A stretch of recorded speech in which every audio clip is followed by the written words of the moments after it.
Rapid action ব্যাটালিয়নের অফিসারদের সমন্বয়ে যে মামলাটা চলমান আছে, টাস্ক ফোর্স ফর ইন্টারোগেশন বা টিএফআই সেলের গুমের মামলা, এই মামলায় চার্জ গঠনের জন্য দিন ধার্য ছিল।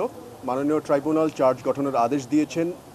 2016 সাল থেকে 2024 সাল সময়কালে 14 জন ভিকটিমের জন্য 17 জন আসামির বিরুদ্ধে মোট 4টি অভিযোগ গঠন করা হয়েছে এবং এই 4টি অভিযোগ গঠন করার পর মাননীয় আদালত আসামিদেরকে প্রশ্ন করেছেন তারা গিলটি প্লি করেন কিনা নাকি নট গিলটি। তারা প্রত্যেকেই নিজেদেরকে নির্দোষ দাবি করে ন্যায় বিচার প্রার্থনা করেছেন এবং সেই প্রেক্ষিতে আগামী 21 জানুয়ারিতে ওপেনিং স্টেটমেন্ট এবং প্রথম সাক্ষ্য গ্রহণের মাধ্যমে এই মামলার বিচার কাজ শুরু হতে যাচ্ছে। আর দ্বিতীয় আরেকটি মামলায় আসামি জিয়াউল আহসানকে আজকে কোর্টে প্রডিউস করবার ডেট ছিল, সেই ডেট অনুসারে তাকে আজকে কোর্টে প্রডিউস করে গ্রেফতার দেখানো হয়েছে এবং আগামী 4 জানুয়ারি তার এই মামলায় চার্জ গঠনের জন্য শুনানির দিন ধার্য করেছেন মাননীয় ট্রাইব্যুনাল। কোন মামলা?